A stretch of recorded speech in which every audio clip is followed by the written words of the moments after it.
नमस्कार भैया और बहिनी। और करते हो अपनी वाली की आस। इसीलिए आज हम पढ़ेंगे क्या होता है एटॉमिक मास।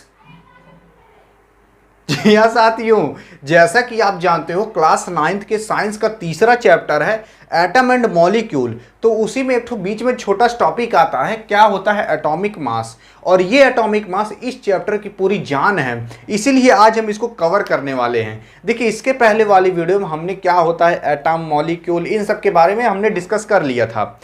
अब आज हम डिस्कस करेंगे क्या होता है एटॉमिक मास। मैं ये समझ रहा हूँ कि आपको एटम के बारे में थोड़ा बहुत जानकारी है, तो आप इसके बारे में समझ जाओगे।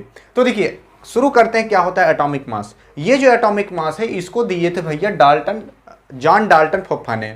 अब ये जो जॉन डाल्टन फुफ्फा है, इन्होंने एटॉमिक मास बताया था। अब ये एटॉमिक मास होता क्या है इसके बारे में समझते हैं। तो ये जो एटॉमिक मास होता है भैया, ये mass of an atom, atom का ही जो मास होता है उसे हम एटॉमिक मास कहते हैं। मास आप जानते हो क्या होता होगा? खाए वाला मास नहीं, मास अलग होता है, ये मैंने आपको पिछली वीडियो में बताया था। ये जो एटॉमिक मास होता है इसकी यूनिट होती है भैया AMU और U। AMU का मतलब होता है एटॉमिक मास यूनिट, U का मतलब होता है यूनिफाइड यूनिट। दोनों का मतलब एक है क्योंकि यहाँ पर और लगा है, समझ गए? यानी कि चाहे आप AMU लिखो चाहे आप U लिखो, दोनों यूनिट सेम है। अब देखिए, यहाँ पर जो एक AMU होता है उसकी वैल्यू होती है 1.67 इंटू 10⁻⁻27। यानी कि एक AMU की वैल्यू होती है भैया इतना, यानी कि 1 किलोग्राम जो होता है उसके पीछे इसे 27 तो जीरो लगा दो, शायद बोर्डो में ना आए। अब यहाँ पर देखोगे ये यूनिट का मतलब होता क्या है। यूनिट का मतलब ये होता है कि जिस तरीके से हम कई चीज जोखते हैं ना, तराजू राजू पे लेके, तो हम बगल में एक तो बटखरा रखते हैं और फिर उसके बाद इधर कुछ रख के जोखते हैं। यानी कि हम कंपेयर करते हैं, यानी कि देखते हैं कब ये इसके बराबर होगा। तो वो जो बटखरा होता है वो भैया 1 किलो का होता है। यानी कि हमने एक यूनिट बना दी है कि अगर इसका जितना वजन है उतना वजन इधर भी हो जाएगा, यानी कि 1 किलो हो गया। इस तरीके से हमने क्या किया, एक यूनिट बना दिया है। अब ये जो यूनिट है, ये यूनिट क्या है? 1 किलोग्राम है। 1 किलोग्राम का मतलब क्या है? यानी कि शुरुआत में क्या हुआ होगा कि एक आदमी हुआ होगा, वो जो आदमी है कौनो ऐसी चीज उठाया होगा वस्तु, अब उसको जोखना है भैया, यार कंपेयर करना है मैं क्या करूं। तो उसने क्या किया होगा कि भैया एक तो पाथर ओथर लिया होगा, ऐसे हाथ पे अपने रखा होगा, फिर कहा होगा हाँ भैया इसका इतना वजन है, ठीक है इतना वजन है उसका, और इधर भी कुछ रखा होगा, मान लो इसका जितना वजन है इसका उसका 5 गुना ज़्यादा वजन है। तो हाँ ये सोचा होगा भैया ये वाला 5 गुना ज़्यादा वजन है इसका। बस इसी जो वजन है इसको हम क्या कर दिए, एक यूनिट का नाम दे दिए जिसको कि हम किलोग्राम कहते हैं। अब वैसे ही एटम में भी यूनिट होता है, यानी कि एटम को किस तरीके से आप जोख सकते हो। जोखने का मतलब किस तरीके से कंपेयर कर सकते हो कि ये वाला एटम भारी है कि ये वाला एटम। अब ये जो एटम होता है ये इतना छोटा होता है, इसको आप तराजू पर रख के तो जोख नहीं सकते, इसलिए इसको भैया जो जोखा जाता है वो AMU में जो इसको जोखा जाता है, ठीक है। अब जैसे आप गेहूं ले जाते होगे, डेयरी मिल्क और मिल्क खाने का मन कर रहा होगा, चोरा और गेहूं ले गए होगे बेचने उचने, तो जब आप बेचने जाते हो देखोगे कभी कभार वो क्या करता है तराजू पर रखता है, इधर गेहूं रखेगा इधर बटखरा रखेगा, तो देखेगा हाँ भैया 1 किलो 2 किलो है, यही यूनिट होती है किलो है। वैसे एटम में जो यूनिट होती है वो AMU में होती है या फिर U में होती है। AMU का मतलब एटॉमिक मास यूनिट, U का मतलब यूनिफाइड यूनिट, दोनों का मतलब एक क्या है। एक AMU जो होता है उसकी वैल्यू कुछ इतनी होती है क्योंकि एटम बहुत छोटा होता है, समझ गए? अब आप समझो, अब जैसे कि हमने क्या किया कि किलोग्राम तो जान लिया कैसे निकला होगा भैया, कौन आदमी हुआ होगा ऐसे जोखा होगा, एक हाथ पे रखा होगा इधर रखा होगा, तो कंपेयर किया होगा और इसकी एक वैल्यू दे दी है 1 किलोग्राम, ठीक, ऐसे वैल्यू दे दिया होगा। लेकिन अब हम बात करें कि यहाँ जो एटम है, एटम तो बहुत छोटे होते हैं जो कि हम आँख से भी नहीं देख पाते, तो इनको किस यूनिट से मतलब जोखा जाता होगा, इनका क्या यूनिट है? यूनिट तो AMU है, लेकिन इनको किस चीज़ से कंपेयर किया जाता होगा? रियल लाइफ में हम लोग क्या करते हैं कि भैया बटखरा उटखरा से कंपेयर कर लेते हैं, लेकिन यहाँ पर किससे कंपेयर किया जाता है? तो यहाँ पर कंपेयर किया जाता है कार्बन एटम से, ठीक है। कार्बन जो एलिमेंट होता है उससे कंपेयर किया जाता है। कार्बन ही क्यों लिया गया तो इसके बारे में भी आगे चर्चा करेंगे, लेकिन ये जो कार्बन होता है इसी से कंपेयर किया जाता है। यानी कि मान लीजिए इतना बड़ा कार्बन का एटम है, फिर देखा जाता है मान लीजिए यहाँ पर पोटेशियम है, ठीक, यहाँ पर पोटेशियम है, तो देखा जाएगा ये कार्बन से कितना बड़ा है, तो उसी हिसाब से इसको बताया जाएगा, समझ गए? उसी हिसाब से यहाँ पर AMU की वैल्यू रखी जाती है। अब कैसे रखी जाती है उसको समझते हैं। तो देखिए, एक जो कार्बन एटम होता है उसके 3 आइसोटोप होते हैं। एक होता है कार्बन 12, कार्बन 13, कार्बन 14। आइसोटोप आपको नहीं पता होगा, ये सब आगे आप जानोगे, लेकिन बस जान लो 3 इसके आइसोटोप होते हैं। ये जो कार्बन 13 और कार्बन 14 है ना, ये पाया ही नहीं जाता, बहुत रेयर केस में पाया जाता है। लेकिन कार्बन 12 99% पाया जाता है, यानी कि कार्बन 12 ही जो रहता है यहाँ इन्वायरमेंट में रहता है। अब ये जो कार्बन 12 है, इसी से भैया जोखा ओखा जाता है, किसको, एटम को कंपेयर किया जाता है। तो देखिए जो कार्बन 12 है इसकी कितनी वैल्यू होती है, कितना मतलब होता है AMU में, इसको समझते हैं। तो जो एक कार्बन 12 होता है ना, उसकी वैल्यू होती है 12 AMU। तो देखो यहाँ पर एक कार्बन 12 है, तो यहाँ पर 12 आ रहा है, तो यहाँ पर साइंटिस्टों ने डायरेक्ट क्या किया, 12 AMU उसकी वैल्यू ही रख दी। यहाँ पर जो साइंटिस्ट हैं उन्होंने AMU की वैल्यू निकालना क्यों जरूरी समझा। अब देखो यहाँ पर जो वेट ऑफ हाइड्रोजन एटम है, यानी कि एक एटम का जो वेट है, अब उसको अगर आप देखोगे तो भैया कुछ इतना होता है 1.67 इंटू 10 की पावर -24 ग्राम।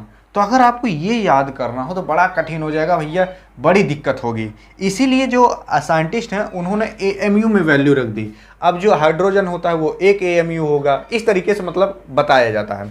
तो आपको 1 याद करना आसान लगेगा कि ये वाला आसान लगेगा, तो 1 2 याद करना आसान है भैया। यहाँ हमारे वाली बर्थडे नहीं याद रहता, ई कहाँ सब में याद रहेगा। अब देखिए वेट ऑफ कार्बन डाइऑक्साइड, अगर इसका कार्बन डाइऑक्साइड का वेट देखो तो कुछ इतना होता है 1.99 इंटू 10 की पावर -23 ग्राम, इतना मुझे याद रहेगा। लेकिन अगर वहीं मान लो मैं 12 13 बोल दूँ, 12 13 AMU मान लो, ऐसे कुछ बोल दिया तो ये मुझे याद हो जाएगा। वेट ऑफ ऑक्सीजन एटम तो 2.66 इंटू 10 की पावर -23, ये याद रहे हमें न, कतई नहीं याद रहेगा इतना। तो इस तरीके से जानते हो आप दुनिया भर में 118 एलिमेंट हैं, तो 118 कैसे याद करोगे। इसीलिए जो साइंटिस्ट हैं उन्होंने भैया AMU में वैल्यू निकाली। जैसे कार्बन जो होता है उसका क्या होता है, 12 होता है। अब 12 याद कर लो, भन्ने दे, याद हो गया। तो इस तरीके से होता है। अब हम समझते हैं और सबकी कैसे वैल्यू निकलेगी। तो देखिए कार्बन 12 की वैल्यू कितनी होती है, 12 AMU। यानी कि अगर मैं एक कार्बन ले लूँ, मान लो ये एक कार्बन का एटम है, आपके जो बुक है उसमें तरबूजा बना सिखाया गया है, हम मान लेते हैं कार्बन का एटम है। अब कार्बन की वैल्यू कितनी होती है, 12 AMU। यानी कि इसके अंदर 12 AMU भरा है एक कार्बन के एटम के अंदर। अब हम चाहते हैं कि एक AMU निकालना, तो जो ये कार्बन का एटम है अगर इसको हम 12 पार्ट में से डिवाइड कर दें तो क्या एक AMU नहीं निकल आएगा।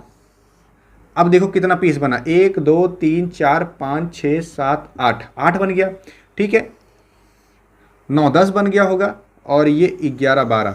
अब हम मान लेते हैं जितने भी टुकड़े हुए हैं वो क्या हैं, वो सब हैं भैया इक्वल पीस है, लेकिन है तो नहीं, लेकिन हम मान लेते हैं कि जो 12 पीस बने वो सारे इक्वल पीस हैं। अब जैसे मान लो तरबूजा उरबूजा आपके घर में आया और 12 लोग हैं, अब 12 लोग को इक्वल देना है, और कौनों का अगर कम मिल गया तो आपको जरूर झपड़िया देगा। तो इसीलिए आपको इक्वल पीस काट के देना होगा। तो मान लेते हैं हम इक्वल पीस काट दिए हैं, ठीक, ये मान लेते हैं हम एक कार्बन का एटम है, उसको हमने 12 पार्ट में ऐसे चक्कुस काट दिया। हालांकि कार्बन का एटम बहुत ज़्यादा छोटा, उसका चक्कुस नहीं काट सकते, हम बस ऐसे मान लेते हैं कि हमने ऐसे 12 पार्ट में काट दिया।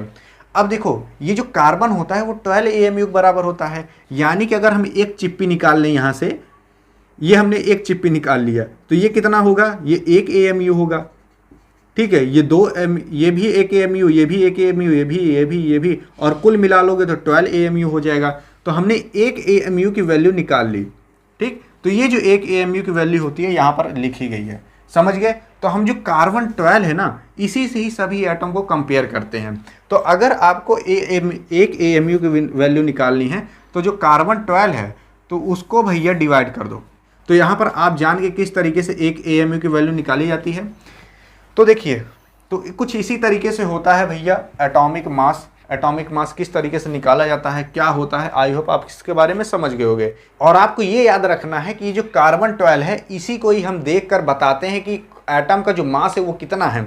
अब यहाँ पर एक एग्जांपल लेते हैं, हम मान लेते हैं ये मान लो कार्बन 12 है, ठीक है, ये कार्बन 12 है। यहाँ पर हम मान लेते हैं कौनो औरा है, मान लेते हैं हम कौनो ऐसा पोटेशियम है मान लेते हैं, ठीक है। अब हमें कंपेयर करना है कि यार ये वाला कितना बड़ा है, इसका ये वाले का जो मास है वो कितना है। तो हम कंपेयर किससे करेंगे, हमारे पास तो बटखरा है नहीं, क्योंकि ये बहुत ज़्यादा छोटा होता है। ठीक है। तो हम किससे कंपेयर करते हैं, कार्बन 12 से कंपेयर करते हैं। तो हम देखेंगे कार्बन 12 से ये कितना ज़्यादा AMU बड़ा है, तो जितना ज़्यादा ये AMU बड़ा रहेगा उसी हिसाब से इसका नाम रख दिया जाएगा, यानी कि बता दिया जाएगा भैया ये 18 AMU है, क्योंकि कार्बन 12 से बड़ा है यानी कि ये 12 AMUs तो बड़ा ही होगा, समझ गए ना। इसी तरीके से होता है और इसी तरीके से AMU की वैल्यू निकाली जाती है। और देखो यहाँ पर एक इमेज आ रही होगी आपको, इसमें सारा दिख रहा होगा किस तरीके से किसकी क्या वैल्यू होती है। आपको ऑक्सीजन, हाइड्रोजन, नाइट्रोजन और कार्बन की वैल्यू जरूर याद रख लेना, और ये जो 1 2 3 ये जो वैल्यू लिखी है इसको भी जरूर याद कर लेना, और स्क्रीनशॉट लेना चाहो तो ले सकते हो, ले लो, समझ गए, क्योंकि ये 3 ज़्यादा आपसे एग्जाम में पूछता है। तो आई होप आप समझे होगे क्या होता है एटॉमिक मास। तो यहाँ पर होती वीडियो एंड। वीडियो पसंद आई हो तो करिएगा अपने फुफ्फक पास सेंड, इस जाल डांटर फुफ्फक पास मत करिएगा। आई होप आप समझे होगे। यहाँ पर होती वीडियो एंड। मिलेंगे नेक्स्ट वीडियो, तब तक के लिए जय हिंद और जय भारत।